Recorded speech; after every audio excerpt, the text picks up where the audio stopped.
Yeah, he's an interesting fellow. I'm looking forward to working with him. Yes. Is Hellion a family name?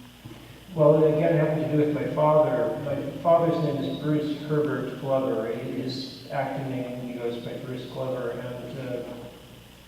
and he never liked his middle name Herbert. And as a struggling actor in New York, he would say to himself, "I'm Bruce H. Glover, and Bruce Hellion Glover, I'm a hellion, a troublemaker," and it would make himself feel good as a struggling actor. When my parents started going out, he told my mother that was his real middle name. And then when on the marriage certificate, when they got married, she saw him writing Herbert, and she thought, "Who am I marrying?" And so they gave it to me as a real middle name. So that's how that came about. All right. Yeah. Yes. Yes, I can. It's kind of a long story, but having mentioned Johnny Carson, what happened was I was in River's Edge. Actually, this kind of relates to Harry Dean Stanton a little bit. Yeah, River's Edge is a good film. That's one of the few films I'm in that I'm genuinely really proud of. I think that works cinematically. But just an aside, I said when I first met Harry Dean was, I think, with Dennis Hopper. Dennis Hopper's in River's Edge. But there are two things that are interesting that have to do with Harry Dean Stanton. One is when we shot River's Edge, it was Dennis Hopper just finished shooting Blue Velvet. And he'd come from wherever they were shooting there, maybe had less than a week off, and then started shooting River's Edge. Harry Dean Stanton was actually the first choice to play Frank Booth in Blue Velvet. I recollect, Lucy and I were talking about it the other day. She said she talked to Harry Dean and something about this. When I first talked to Harry Dean Stanton about it, and I think it was when we were working on that film Twister, he was relaying to me that he was upset because I had met this agent that he was talking about. I knew who he was talking about. And he said the agent that represented him at the time told him he shouldn't do Blue Velvet. He wasn't aware of Razorhead or that work. And the agent just said to him, "Don't do this movie. This is porn. This is awful. Just don't do it." And he ended up not doing the film. And when I talked to him about it, he was upset about it. Lucy said that now he's saying that there was a justification. It's hard to know. He is in the moment, so he can be thinking one way about it one point or another. But when I first was talking to him about it, which was closer to the time, that's what I recall the story being. But also on River's Edge, the first choice for the part was Dennis Hopper, and Harry Dean Stanton was the second choice for the part, and with Blue Velvet, Harry Dean Stanton was first choice for the part of Frank Booth, and Dennis Hopper was second choice, but then the part went to Dennis Hopper. But in River's Edge, Dennis Hopper initially turned down the movie for the quote they were offering, and the price they were offering, and then they offered it to Harry Dean Stanton, and he turned it down, and then they went back to Dennis Hopper, and he accepted it at the higher next offer. Now wait, what was the question she had? Oh, Letterman, right. So when I went on to Letterman was to promote River's Edge.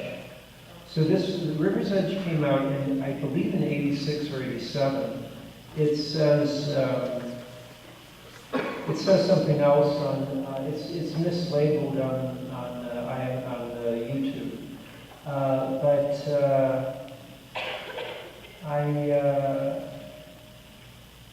In public, or rather in media, I always don't go into detail about it. And the reason I don't go into detail, what I always say in media is I neither confirm nor deny I was on the David Letterman show, which of course is kind of funny. And, but the reason I don't do it is because kind of what I'm talking about, I'm very interested in Noam Chomsky. I don't know if you know him, but he's an interesting mind. And he's been very on top of understanding things about propaganda and culture. And there's a thing that he points out very well, that if you're in media and there's something called concision. As you can tell, I'm not giving concise answers.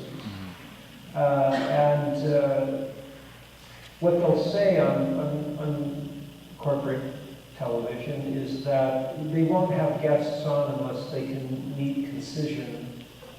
And what's really brilliant about that, in terms of being able to control what is being stated, if you go along with the party line, with the idea of what is considered correct within media, all you have to say is, I agree, yes, I support that.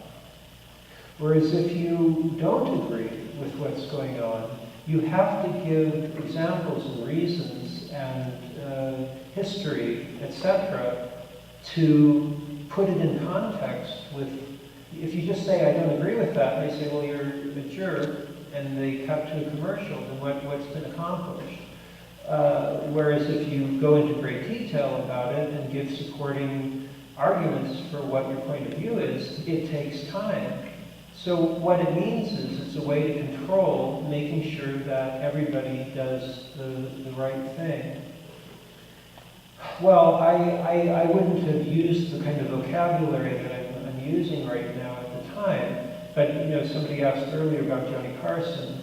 My initial plan as an actor, I was always uncomfortable about kind of publicity. And my initial idea as an actor is that I would be an actor that would play different kinds of parts, and that I'd be kind of just mysterious, and I would never do any publicity for anything, and people would see me playing different characters. That's what I always intended to do. When Back to the Future came out, I didn't do any publicity. And then when River's Edge came out, I was proud of the film, and I was the first billed actor in the film, and because Back to the Future had come out not too long before that, it was apparent that I should be the person that would publicize it. And so I thought, okay, well, I'll do this. And they had me, they wanted me to go into the Johnny Carson show. And I'd always liked Johnny Carson, and I went on and talked about my books, and I had a black apartment at the time, so I was kind of like this nervous, weird guy. But Johnny Carson was, as I was saying earlier, very supportive and had a kindly humor towards eccentricity. I went on twice in a row. He had me come right back. I went on a couple of times within a couple of weeks. And then they wanted me to go on to the David Letterman show. And I also quite liked David Letterman. I had watched him, and he had a morning talk show before he had late night talk shows. And I had always liked him. I thought he was very funny, specifically because he had kind of a mean sense. And I thought it was very funny. But I could tell, I knew that if I went on to the David Letterman show and in the same way that I'd been on with Johnny Carson, it would not be the same kind of interview. And I didn't think it was a good idea to kind of continue this nervous, weird guy who has a black apartment thing. And so I had developed a look for a character that I'd almost auditioned for. There's a film called Real Genius, which I was supposed to go in and audition for, but I got Back to the Future.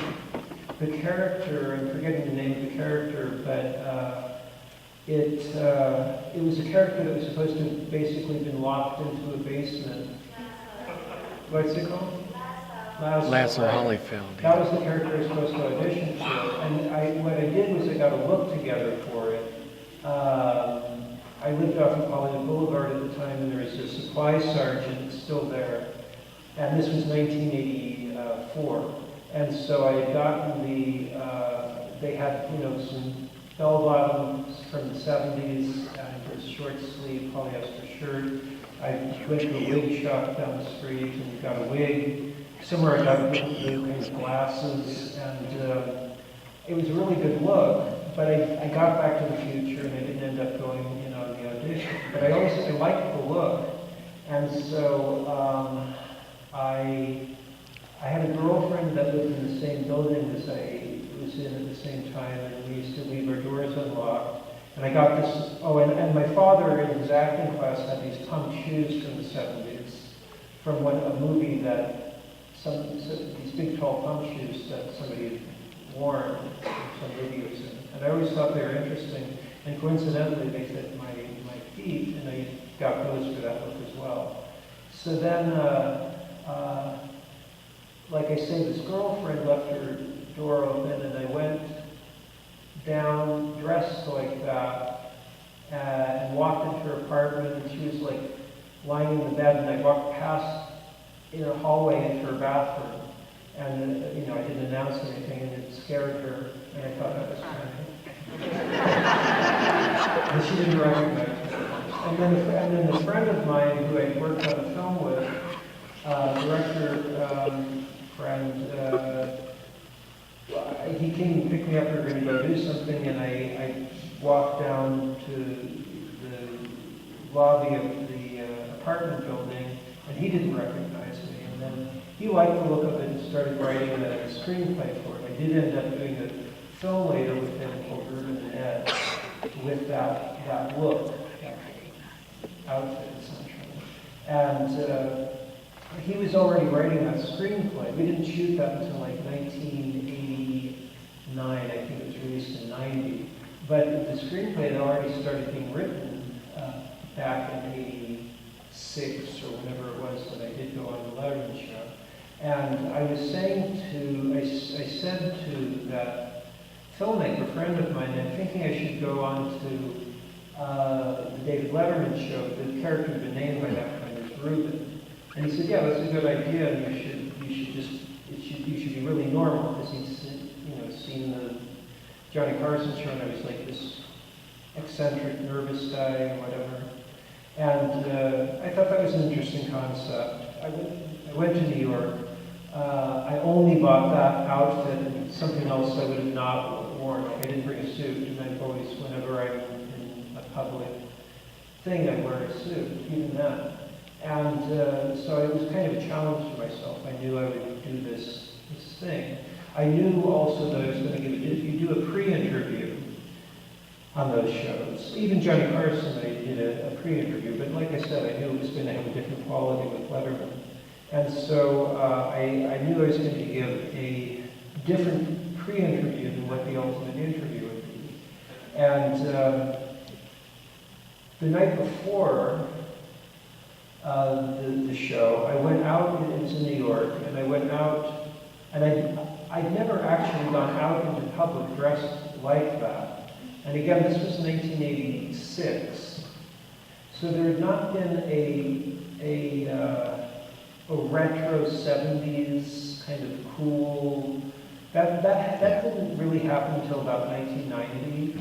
But in 1986, if you saw somebody dressed in bell-bottoms and pump shoes, platform shoes, they genuinely really did look like there was something wrong. Yeah. A homeless person, somebody with some kind of psychosis. And I had experience about it. It really didn't look cool at all. And it looked like something was wrong. And so when I walked around, I went out with an actress that I knew, and we walked around, and I noticed that people basically would just laugh, unless if I looked at them straight in the eyes with a kind of aggressive quality, then they didn't laugh. So I had taken the style of acting class that I had been in was called improvisation with technique as opposed to comedy improvisation. Improvisation with technique, there can be humor in it, but essentially it's learning certain technical exercises with improvisation. And so I was very comfortable with improvisation, and I knew that if I incorporated the organic nervousness that would innately be there because it was a nervy thing to do, that it would come off as something organic, and I wanted it to be believable. So something I've definitely been influenced by was Andy Kaufman had made an appearance on Fridays about 1980 or 1981. So the clip I'm talking about is on YouTube. And I had watched it. I was in acting class at the time. And I was very, I liked Andy Kaufman a lot. And I was very enjoying this improvisational, organic aspect that was he was using. And I could tell on that particular episode of Fridays that there were certain people that had not been told that he was going to do something different, and certain people had been told. And I thought the much more interesting part was the people who hadn't been told. And because the other people that were told about it were not as good of a performer as Andy Kaufman was, and it read to me as false. So I was thinking, if I told them that I wanted to do something, it would be readable, it would be apparent, and I didn't want it to feel that way. So I did the pre-interview. Oh, like I said, I realized that if this character really existed, this person existed, it would have to have an aggressive quality. And so I did the pre-interview, and then I thought about how it was going to go, and I essentially knew what the questions were going to be and what I would actually be answering. I worked out the kick aspect, and then I went on the show. Everything that I did was planned out, but what I did not plan was I was thinking in my head of how I would react to the situation. David Letterman, so what I didn't think of was that David Letterman walked off the show. David Letterman, after I did the kick thing, left. And had it been me doing the interview, I would have kind of thought, oh, well, this is a strange thing happening, interesting weirdness, let's continue it. So I had more stuff planned out. There was supposed to be a clip of River's Edge shown, and then I was going to, after the kick thing, I was going to sit down, I was going to say, well, but I don't want to talk about the bad things. There's so many things that are good, like I have a new movie out called River's Edge. And then there would be this clip of River's Edge show, which is a different strange character, so it's even stranger that the strange person is playing this character. Then I was going to say, and after the clip was going to play, I was planning that I would say, and I have a girlfriend now, she's a blonde one, and I just wanted to say how proud I was and to be in Back to the Future. So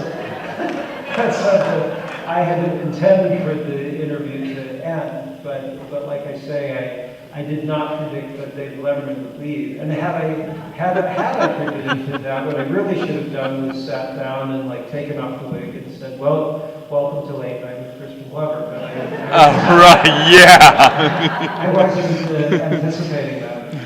What happened was after David Letterman left, I sat back down, and then the producer who had done the pre-interview said it came out kind of slowly. I think his name was Robert Morton or something like that. But he came out kind of slowly and said, "Is everything all right, Crispin?" And I said, Yes. And he said, well, come back over this way. We went backstage, and I took off the wig. David Letterman started doing the show again.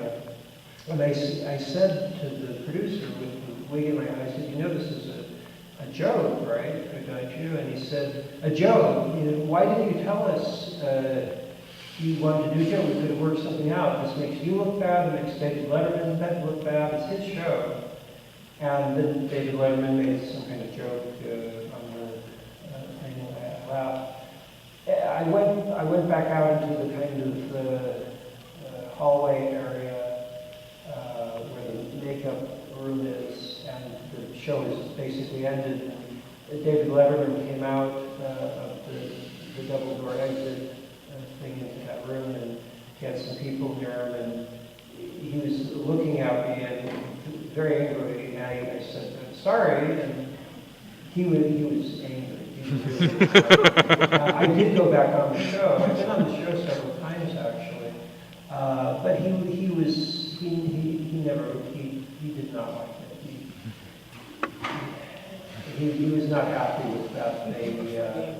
The audience kind of booed him, I think, for being mean to somebody that looked as though they were in distress. But wasn't. It's a funny thing, you know. I do think of it as one of my best performances, but it's something that, you know, I mean, on YouTube, like, I think back when I was looking for it just a couple of weeks ago, and I think it was taken down, because the initial thing said Crispin Glover and LSD. Yeah. And that had millions of views, but I don't think that's up there anymore. But, you know, it's funny because I always felt like truth comes out. So I thought it was very apparent. I thought it would be something people would figure out a long time ago. But I can see that there's still people that, you know, they don't know. And people don't know if this person's crazy or what, which is, you know, probably the right thing to do would be to go out, have gone out years ago and just said it was a joke. But I've always felt like it was, why make it kind of ruins it. I mean, the reason I make the exception is when I could do the Q&As is because of what I was talking about. If I were to do it in a media sense, as you know, that was at least 20 minutes I'm assuming of just me talking about it. They don't have time for that, and then where would they cut? At what point? And it actually is a long and involved story, because if you don't get everything about it, it can easily come off as like, oh, he's faking it, he's pretending, whatever. But I mean, when you hear all the nuances and details of it, I think it's evident of what it was that happened. I mean, this idea that I would have taken LSD, it's like anybody that, if you have taken LSD, you would know that you wouldn't act that way. And you certainly wouldn't put a wig on. And, I don't know, it's a strange thing. Anyhow, I think we've been going on a long time, so maybe if there's one last question somebody's got to ask, shout it out. Shout it out.